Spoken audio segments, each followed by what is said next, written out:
वक्फ कानून के नाम पर आंसू बहाने वाले और अपनी छाती पीटने वालों ने सुप्रीम कोर्ट का रुख किया था। सबसे पहले वहीं से खबर बताता हूं। वक्फ कानून का विरोध करने की जैसे रेस लगी, सारे नेता खुद को मुसलमानों का सबसे बड़ा हितैषी दिखाने के लिए सबसे पहले भागे भागे सुप्रीम कोर्ट गए कि अरे बॉस कुछ कीजिए, रोकिए इसको। वो कह रहे थे कि वक्फ कानून को रोक दीजिए, ये संविधान के खिलाफ है और इस पर रोक लगाई जाए, इसे निरस्त कर दिया जाए। वक्फ कानून के विरोध में सुप्रीम कोर्ट में याचिका दाखिल करने वालों के नामों पर जरा गौर कीजिए। असदुद्दीन ओवैसी AIMIM से दौड़े दौड़े गए, TMC से महुआ मोइत्रा गई, सपा से जियाउर रहमान बर्क चले गए, अमानतुल्लाह खान आम आदमी पार्टी से, इमरान प्रतापगढ़ी कांग्रेस से, मनोज झा RJD से, जगन मोहन रेड्डी YSR कांग्रेस से, Arshad Madani All India Muslim Personal Law Board से, DMK, IUML, CPI ये सब पहुंच गए थे सुप्रीम कोर्ट।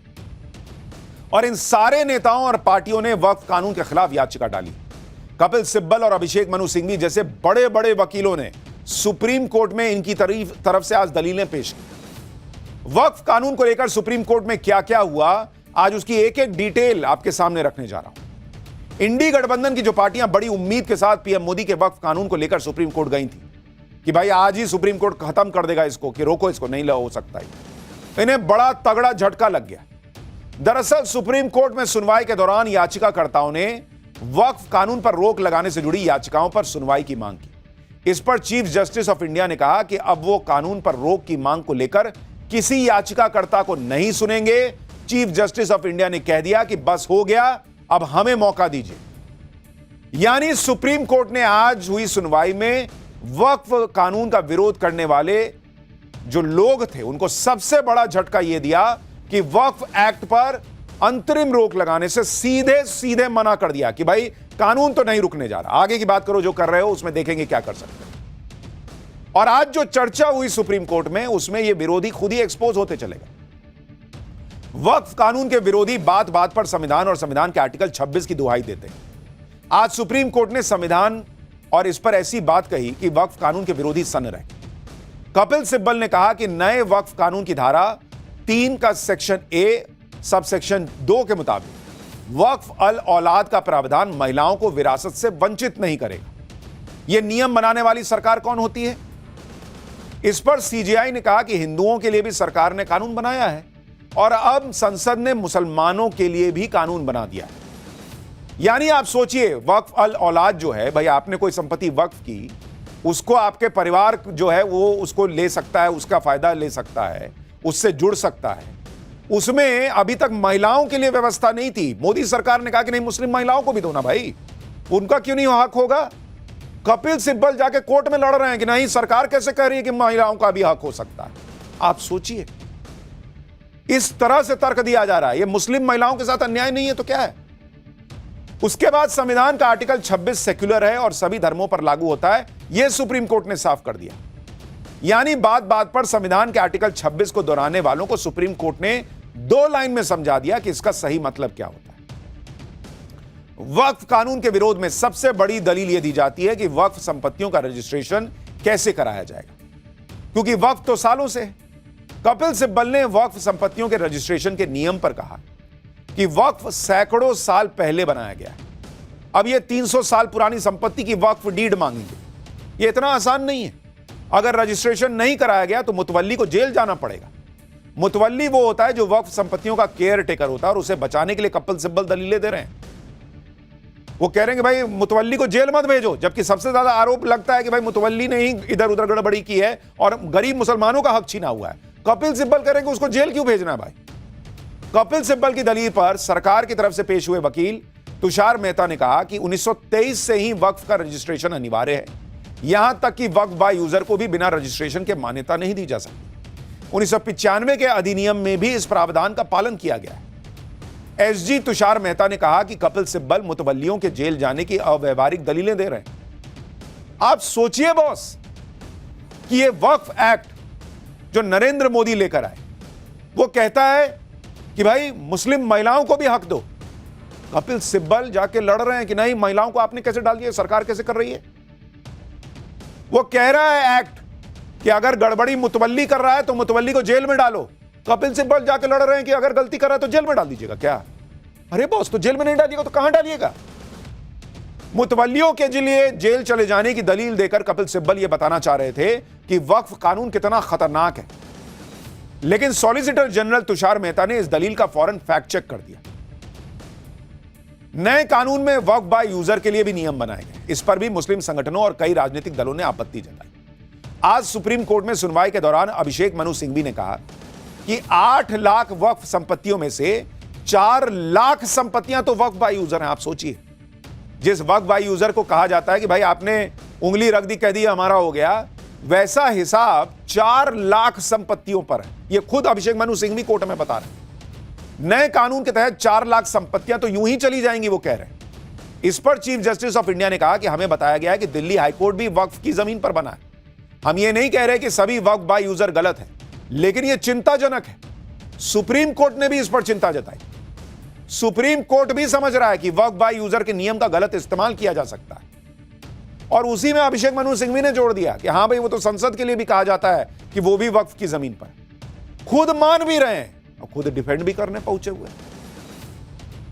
वक्फ कानून के विरोधियों को इस बात से भी आपत्ति है कि वक्फ बोर्ड में गैर मुसलमानों को क्यों शामिल किया जा रहा है। सुनवाई के दौरान कपिल सिब्बल ने सेंट्रल वक्फ काउंसिल में गैर मुसलमानों को शामिल करने का विरोध किया। कपिल सिब्बल ने कहा कि सेंट्रल वक्फ काउंसिल 1995 के तहत बोर्ड में सभी सदस्य मुसलमान होते हैं। हिंदू और सिख बोर्ड में भी सभी सदस्य हिंदू और सिख ही होते हैं। नए संशोधित कानून में विशेष सदस्यों के नाम पर गैर मुसलमानों को जगह दी गई। यह नया कानून अधिकारों का सीधा उल्लंघन है। इस पर सुप्रीम कोर्ट ने सरकार से पूछा कि वक्फ बोर्ड में 2 गैर मुस्लिम सदस्यों की संख्या न्यूनतम रखी गई है या अधिकतम रखी गई। इस पर सरकार की तरफ से पेश वकील तुषार मेहता ने कहा कि 22 में से 2 सदस्य ही गैर मुसलमान होंगे। इस पर सुप्रीम कोर्ट ने कहा कि क्या आप इस पर हलफनामा देने को तैयार हैं, जिस पर तुषार मेहता ने कहा कि वो हलफनामा देने को तैयार हैं कि वक्फ बोर्ड और काउंसिल में 2 से ज्यादा गैर मुसलमान होंगे ही नहीं। सरकार कह रही है भाई हलफनामा दे देंगे कोर्ट में, बोलिए और क्या चाहिए। हलफनामा दे देंगे कि 2 से ज्यादा गैर मुसलमान नहीं होगा 22-20 लोगों में। और आप स्थिति देखिए कि वक्फ कानून पर आज जो सुनवाई हुई उसमें जज से लेकर वकील तक ज्यादातर लोग हिंदू थे। भाई सुप्रीम कोर्ट के आदेश पर सबको भरोसा है ना, क्योंकि न्याय धर्म के आधार पर नहीं, कानून और नियम के आधार पर होता है। तो यही बात वक्फ ट्रिब्यूनल या बोर्ड पर भी तो लागू होती है। वहां आप कह रहे हैं कि हम किसी गैर मुसलमान को देखना नहीं चाहते, और इनका केस लड़ने वाले कपिल सिब्बल हिंदू, अभिषेक मनु सिंघवी हिंदू, सारे हिंदू वकील इनका केस लड़ रहे हैं। उन हिंदू वकीलों पर यकीन है, जज साहब हिंदू, उनके न्याय पे यकीन है, लेकिन वक्फ बोर्ड में कोई गैर मुसलमान नहीं होना चाहिए। ये क्या हिसाब है बॉस? वहां इनको हिंदू कोई बर्दाश्त नहीं या गैर मुसलमान बर्दाश्त नहीं। खैर, उसमें सरकार कह रही है कि 2 होंगे गैर मुसलमान और उसका हम हलफनामा दे देते हैं। वक्फ कानून को लेकर जो हिंसा हो रही है उसका जिक्र आज सुप्रीम कोर्ट की सुनवाई के दौरान भी हुआ। सुप्रीम कोर्ट ने वक्फ कानून को लेकर हो रही हिंसा पर चिंता जताई। Chief justice of India Sanjeev Khanna ने कहा कि एक बात बहुत चिंताजनक है, इसे लेकर हिंसा हो रही है। अगर यह मामला पेंडिंग है तो इस तरह की हिंसा नहीं होनी चाहिए। इसी बात का समर्थन करते हुए सॉलिसिटर जनरल तुषार मेहता ने कहा कि प्रदर्शनकारियों को लगता है कि वो सिस्टम पर दबाव डाल सकते हैं। इस पर कपिल सिब्बल ने ऐतराज जताते हुए कहा कि कौन किस पर दबाव डाल रहा है यह पता नहीं। इस पर चीफ जस्टिस ने कहा कि बिल में जो पॉजिटिव पॉइंट्स हैं उन्हें हाईलाइट करना चाहिए। इधर सुप्रीम कोर्ट ने वक्फ कानून के विरोध में हो रही हिंसा पर चिंता जताई। उधर आज मुर्शिदाबाद में हिंसा की एक और खबर आ गई। दावा है कि मुर्शिदाबाद के धुलियान इलाके में एक दुकान में आग लगा दी गई। स्थानीय लोगों का आरोप है कि दुकान में जानबूझकर आग लगाई गई, लेकिन बंगाल पुलिस का दावा है कि इस आग का हिंसा से कोई लेना देना है ही नहीं। सुप्रीम कोर्ट ने वक्फ कानून के विरोध में हुई हिंसा पर चिंता जताकर ममता सरकार पर एक तरीके से सवाल उठाया, लेकिन ऐसा लग रहा है जैसे ममता बनर्जी का सारा ध्यान तो उनके मुस्लिम वोट बैंक पर। वक्फ कानून को लेकर आज ममता बनर्जी ने कोलकाता के एक स्टेडियम में इमामों से मुलाकात की। जो ममता बनर्जी जिन हिंदुओं के घर जल गए, जो अपना घर छोड़कर भागे हुए हैं, उनसे मिलने नहीं जा पाई, उन ममता बनर्जी ने आज इमामों से मुलाकात की। पब्लिक पूछ रही है सोशल मीडिया पर कि मुर्शिदाबाद के हिंदुओं से कब मिलेंगी मैडम आप, जिन्हें बंगाल में घर छोड़कर भागना पड़ा है। ममता बनर्जी ने वक्फ कानून लागू न करने की बात कहकर मुसलमानों को तो भरोसा दे दिया, लेकिन वो हिंसा से पीड़ित उन हिंदुओं को भरोसा कब देंगी जो आज भी न्याय की उम्मीद में। आप ममता बनर्जी की कुछ पुरानी तस्वीरें देखिए।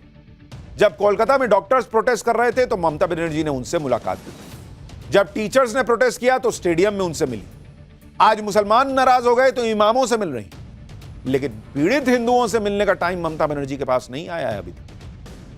ममता बनर्जी के पास पीएम मोदी, अमित शाह और सीएम योगी पर निशाना साधने का पूरा टाइम है। कल रात जब यह खबर आई कि पीएम मोदी राष्ट्रपति से मिल रहे हैं और अमित शाह बीजेपी के बड़े बड़े नेताओं से मिल रहे हैं, तो आज ममता बनर्जी के कैंप में घबराहट दिखी और इसकी झलक आज ममता बनर्जी के बयानों में भी नजर आई। वक्फ कानून पर ममता बनर्जी ने कोलकाता में इमामों के साथ जो बैठक की, उसमें वो मोदी योगी शाह की जोड़ी पर खूब बरसी, जमकर अपनी भड़ास निकाली।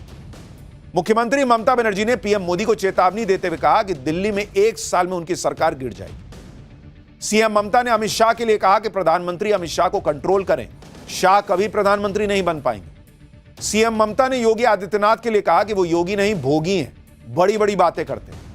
ममता बनर्जी की घबराहट को इस बात से भी समझा जा सकता है कि ममता बनर्जी को अब इंडी गठबंधन की याद आ गई। वो वक्फ कानून पर इंडी गठबंधन को साथ आने के लिए कह रही हैं, जो ममता बनर्जी बंगाल में कहती थी कि भाई यहां किसी कांग्रेस की और लेफ्ट की जरूरत नहीं है हमको, वो आज इंडी गठबंधन याद कर रही हैं। और इसी से पब्लिक कह रही है कि ये घबराहट का, राजनीतिक घबराहट का नतीजा है। उनको लग रहा है कहीं राष्ट्रपति शासन ना लग जाए, कहीं वहां पॉलिटिकल नुकसान ना हो जाए, कहीं सत्ता ना चली जाए। ममता बनर्जी के निशाने पर सबसे ज्यादा गृह मंत्री अमित शाह रहे। ममता बनर्जी ने आज मुर्शिदाबाद हिंसा का पूरा ठीकरा अमित शाह, बीएसएफ और गृह मंत्रालय की एजेंसीज पर फोड़ दिया। इसकी डिटेल आगे बताऊंगा, लेकिन पहले सुनिए ममता बनर्जी ने आज कैसे अमित शाह के साथ अपना सियासी स्कोर बराबर करने की कोशिश की। ममता ने कहा कि अमित शाह इतनी जल्दबाजी में क्यों है, वो कभी प्रधानमंत्री नहीं बनने वाले। बहुत रुपया है, पूरा हिंदुस्तान में जितना नेटवर्क है सब बंगाल मक्का खिलाफ में लिखता है। जितना भी आईटी सेक्टर है उसका,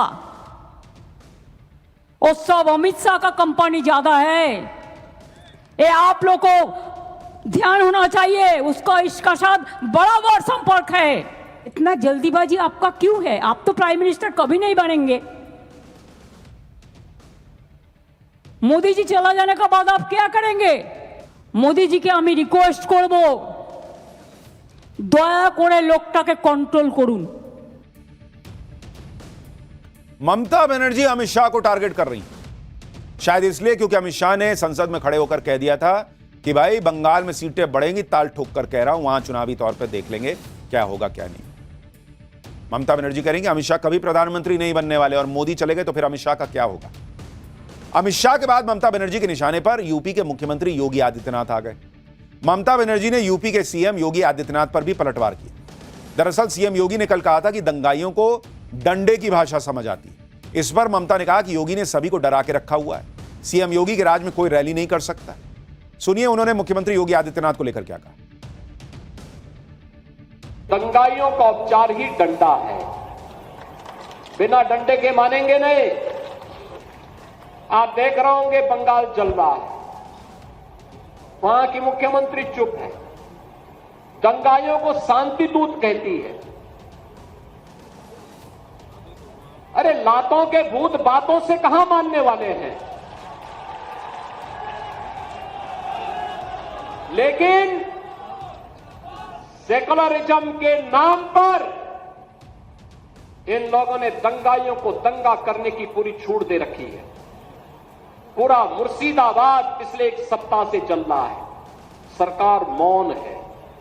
बड़ा बड़ा बात करते हो, कितने एनकाउंटर में मैं मारा, एक भी में रैली किसी को नहीं करने देते, एक भी मिছিল नहीं करने देते, लोगों को डर दिखा के रख दिया।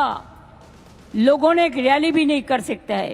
अरे बांग्लाয় तो फ्रीडम আছে, সিপিএম র‍্যালি করে, সিপিআই করে, আল্ট্রালেফটরাও কখনো কখনো করে, এসইউসিও করে, কংগ্রেসও করে, আর বিজেপি তো পারমিশনের প্রয়োজন নেই।